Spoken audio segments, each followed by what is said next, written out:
मालूम है 2024 स्टार्ट हो चुका है और दोबारा से कोविड जो है वो स्प्रेड आउट हो रहा है।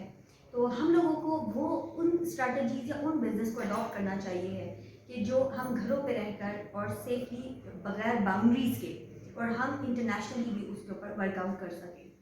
अब ऐसा है कि 2024 में जो हम लोगों ने अपने कुछ गोल्स सेट करने हैं और कुछ पाथ जो है वो ई कॉमर्स को लेकर डिसाइड करना है, जिसमें सबसे पहली चीज़ है कि हमें लॉन्ग टर्म एसेट के ऊपर फोकस करना है। हम लोगों ने शॉर्ट टर्म्स गोल नहीं बनाने हैं और ना ही हम लोगों ने शॉर्ट माइलस्टोन रखने हैं। हम लोगों ने उस वे में काम करना है, उस डिमेंशन में जाना है ई कॉमर्स में भी कि जो डिमेंशन हमें लगता है कि लॉन्ग टर्म में एसेट बिल्डिंग के ऊपर जाएगी।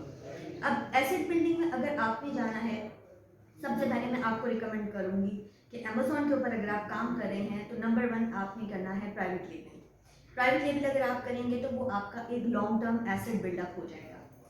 अगर प्राइवेट लेबल आपके पास प्राइवेट लेबल का बजट मौजूद नहीं है तो आपने सेकंड एक और तरीका है जिससे आप लोग एसेट बिल्डिंग कर सकते हैं, वो है एफबीए होलसेल।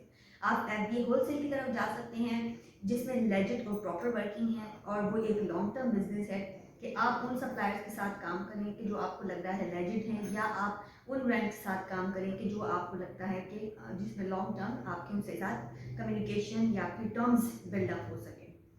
अगर आप लोग ऑनलाइन आर्बिट्राज कर रहे हैं तो उसको मेक श्योर कीजिए कि जो आपके सोर्स है वो अथेंटिक होना चाहिए। अथेंटिक क्योंकि अगर आप कहीं से चाइना की मैन्युफैक्चर की हुई प्रोडक्ट अमेजोन के ऊपर सेल आउट करेंगे तो कस्टमर लाजमी कंप्लेन करेगा और कंप्लेन करके आपको इन अथेंटिसिटी की लाजमी वायलेशन आ जाएगी। तो आपने अगर वो ए करना है और लॉन्ग टर्म में करना है तो आपकी जो सोर्स हो वो वैलिड सोर्सिंग होनी चाहिए कि मतलब आप जो प्रोडक्ट बाय कर रहे हैं वो आप मेक श्योर कर लें कि 100% जेन्युइन प्रोडक्ट है।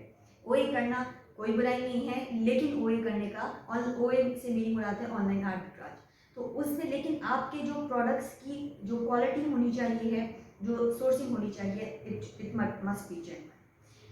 ये कुछ मेरी आप कहने की स्ट्रीमलाइंस थी एसेट बिल्डिंग के लिए। बाकी भी अगर आप किसी और मॉडल के ऊपर काम करना चाहते हैं तो सिर्फ इस चीज़ को आप लोगों ने अपने जहन में रखना है कि आपने उसको लॉन्ग टर्म एक विजन के साथ चलना है कि मैंने एक पैसिव इनकम जो है वो जनरेट करनी है और आपका मॉडल जो होगा इवेंचुअली ऑटोमेशन पर लग जाएगा। इंशाअल्लाह नेक्स्ट वीडियो में फिर आपसे मुलाकात होती है। टिल देन अल्लाह।